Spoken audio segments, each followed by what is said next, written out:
Okay, so picture this.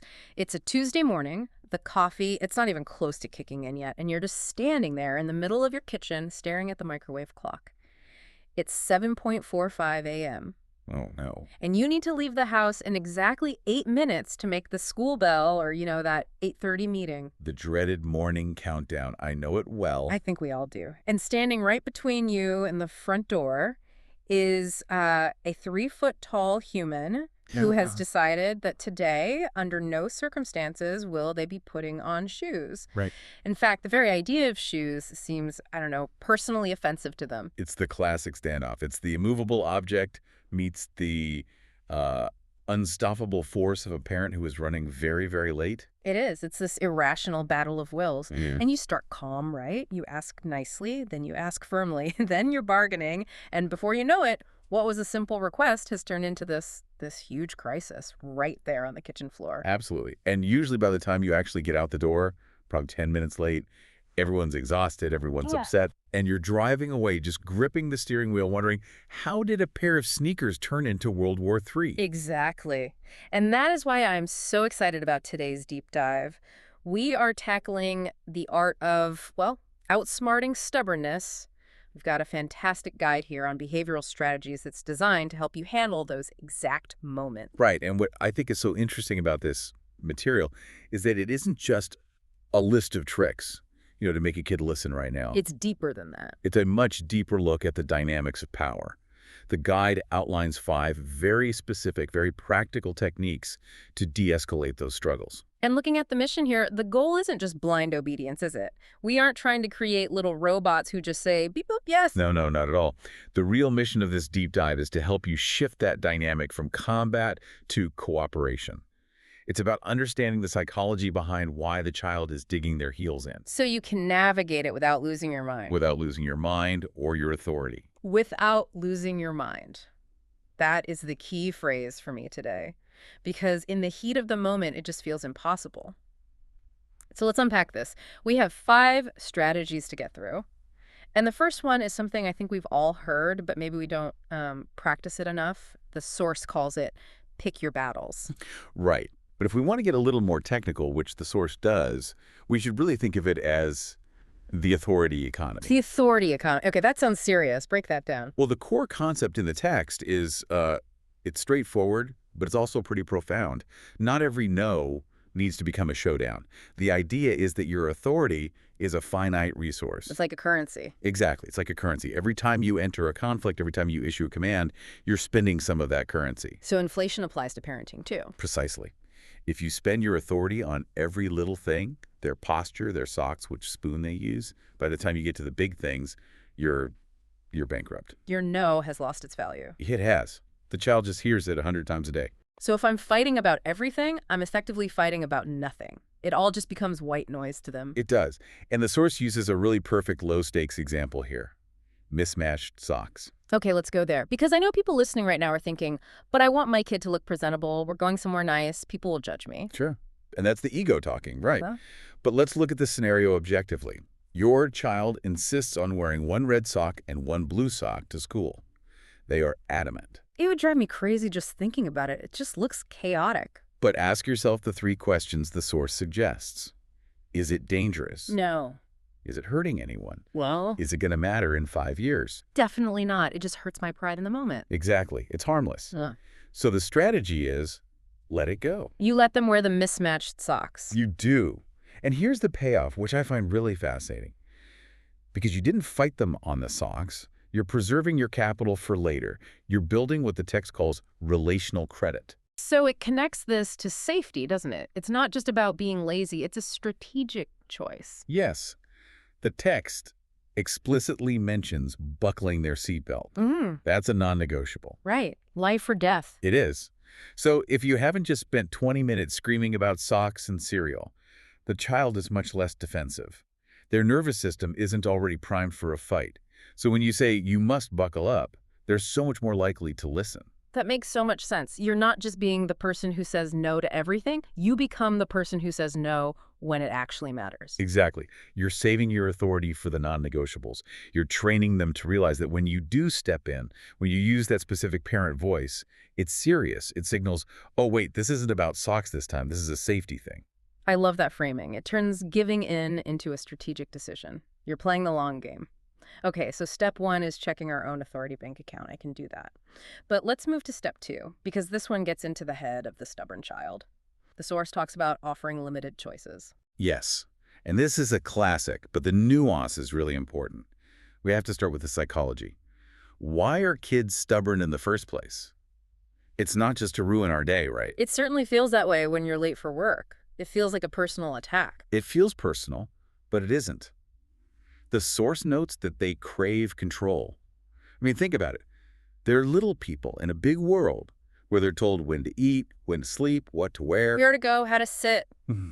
Their entire life is dictated by giants. Right. They have almost zero autonomy. So their stubbornness is basically a desperate grab for the steering wheel. It's an assertion of self. It is. And it's actually developmentally healthy, even if it's incredibly annoying. So the technique is, instead of fighting that craving for control, you feed it. But, and here's the trick, you feed it on your terms. This is what we call the illusion of control. Okay, give us the before and after from the text. I think the specific script is really helpful. Okay, so the before scenario is the command that doesn't work. You stand there, looming over them, and you say, put on your pajamas now. Which just invites a no, or I don't want to, because you've backed them into a corner. Right. You've drawn a line. The yes-no proposition, it's an instant power struggle. But the after scenario, the fix, is to say, do you want the blue pajamas or the dinosaur ones? Ah, I see what you did there. You shifted the battlefield. Well, analyze it for a second. What's the outcome in both scenarios? Kid is wearing pajamas. Exactly. The goal getting dressed is non-negotiable. That's your boundary. But you've given them agency over how it happens. You're asking for a preference, not compliance. So their brain is busy making a selection, ooh, dinosaurs are blue, and it just bypasses that automatic no reflex. It empowers them. Yeah. They feel like they won because they got to choose something. You know you won because they're in their pajamas. It's a win-win. But I do have to add a warning here that the source implies. Okay. The choices have to be real, and they have to be acceptable to you. Right. You can't say, do you want to put on your pajamas or do you want me to sell all your toys? Exactly. That's a threat, masked as a choice, and kids can smell that a mile away. It has to be two positive options. Do you want to hop to the car like a bunny or march like a soldier? I love that. It brings a little playfulness into it, too. It's Yeah. so simple, but it requires you to stop being a drill sergeant and start being a bit of a marketer. Or a diplomat, maybe. You're offering a treaty instead of an ultimatum. Yeah. You're saying, I control the destination, but you can control the route. Okay, so we've picked our battles, we've offered choices, but let's be real. Sometimes, despite our best efforts, the kid just loses it. They're screaming, they're refusing, and the temperature in the room is just rising. And that leads us right into strategy number 3. Stay calm and consistent. Or, as I like to think of it, the art of de-escalation. This is the hardest one, isn't it? Because when a kid is screaming at you, your biological instinct is to scream back. It is. It's fight or flight. Your mirror neurons are firing. They're chaotic, so you become chaotic. But the source warns us about this specific trap. It says, big reactions often fuel stubborn behavior. Fuel. That's a scary word. It implies we're actually making it worse. It's accurate, though. If you explode, you're showing them their behavior has real power over you. It gets a massive reaction. The source suggests doing the exact opposite. Calm, predictable responses. Exactly. You become a boring, unmovable object. The source calls this being a thermostat, not a thermometer. Oh, I like that. Explain that. A thermometer just reflects the temperature of the room. If the kid is hot and angry, you get hot and angry. A thermostat sets the temperature. You decide the vibe in this room is going to be calm, and you hold that. Let's look at the specific example from the note, the cleanup standoff, because I think this one is universal. Okay, so the scenario. The child refuses to clean up their toys, and the rule in the house is that cleanup comes before any screen time. A classic. So the child refuses. An ineffective parent might yell, if you don't clean this up right now, I'm throwing the iPad in the trash. Right, which just leads to more screaming, and now you've made a threat you're probably not going to keep. Exactly. The script from the source is much, much simpler. You just calmly say, okay, no tablet until the toys are picked up. And then And then, silence. You stick to it. The text really emphasizes this. Stick to it even if they can't test. And this is where you get something called an extinction burst. The extinction burst. That sounds like a sci-fi weapon. It's a behavioral psychology term. Basically, when you stop reinforcing a behavior, like arguing, the behavior often gets worse before it gets better. They'll scream louder, cry harder. They are testing you. That is the hard part, the protest. It feels like you're failing when they scream louder. You think, oh, this isn't working. But you aren't failing. The expert analysis here is that the consistency is what teaches the lesson, not the volume of your voice. If you say it calmly and then follow through, they learn that the rule is the rule, and your mood has nothing to do with it. I like that. It takes the you versus me out of it. It becomes you versus the rule. The rule is the bad guy, not me. Precisely. You're just the messenger. Oh, the toys aren't picked up. That means the tablet doesn't unlock. Bummer. It sounds so easy when you say it here in the studio. It does. But remember, if you lose your cool, you are losing the high ground. You're just joining them in the tantrum. Okay, speaking of tantrums and big feelings, Mm-hmm. this brings us to strategy number 4. And this one addresses a really common worry about validating feelings. I think a lot of people worry, if I validate their feelings while they are misbehaving, am I just being a pushover? It's a very valid concern. Mm. There's this misconception that validation means agreement. But the source clarifies this so well. It says, validation doesn't mean surrender. Validation versus surrender. Okay, unpack that for me. You can empathize with the emotion they're feeling while still holding the boundary firm. The two aren't mutually exclusive. In fact, they work much better together. Let's use the bedtime negotiation example. This is prime time for stubbornness. Okay, so the kid is upset that playtime is over. They don't want to go to bed. They're crying. Of course not. The Lego tower isn't finished. Right. No, an old school parent might say, stop crying. You're tired. Go to bed. That just shuts down the feeling. Or the over-accommodating parent might say, okay, don't cry, 5 more minutes, which is surrendering the boundary. Exactly. The source gives us the third way. The script is, I know you're really upset that playtime is over.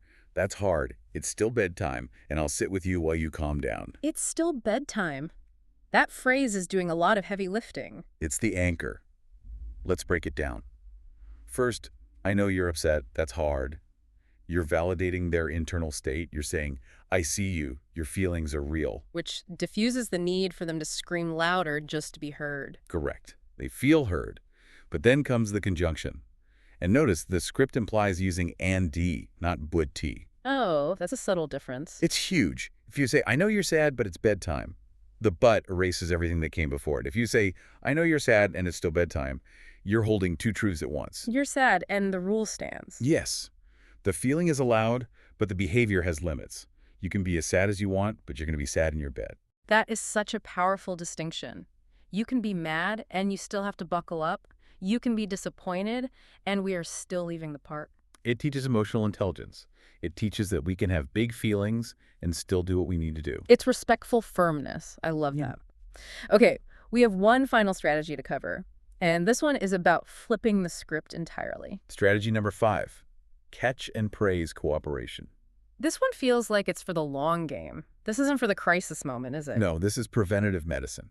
The source confirms that stubborn kids often get the most attention when they're resisting. Think about it. When everyone is quiet and behaving, what's the parent doing? Usually watching dishes, checking emails, enjoying the silence. Exactly. We ignore the piece. But the second the kid throws a shoe, boom, 100% parental attention. So we are inadvertently training them that bad behavior equals connection. Exactly. Even if it's negative attention, it's attention.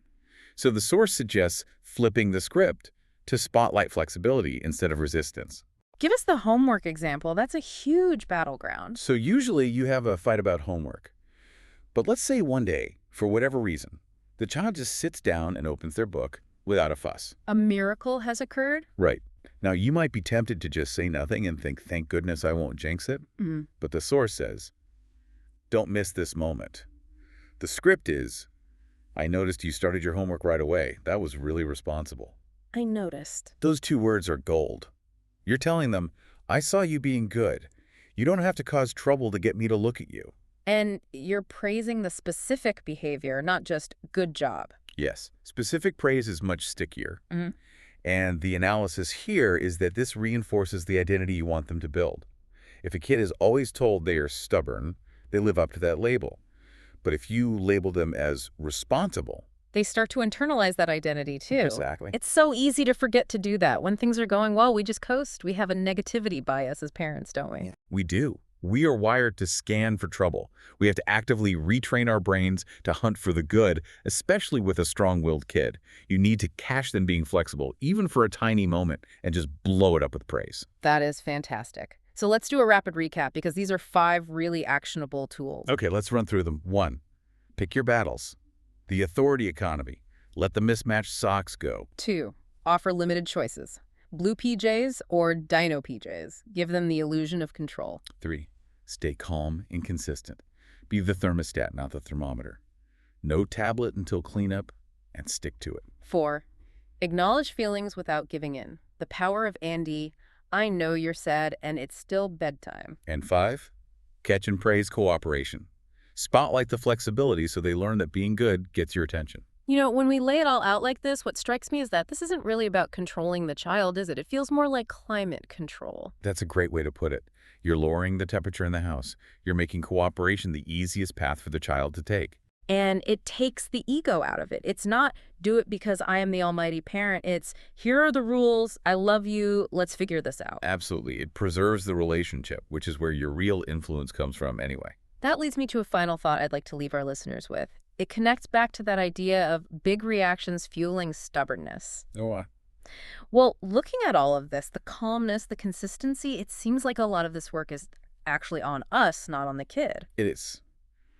And if we accept the logic of the source, that our reaction feeds their resistance, then we have to ask ourselves a really tough question. Is the child's stubbornness actually about their personality? Or is it a mirror? A mirror. That's heavy. A mirror to our own level of calm and consistency.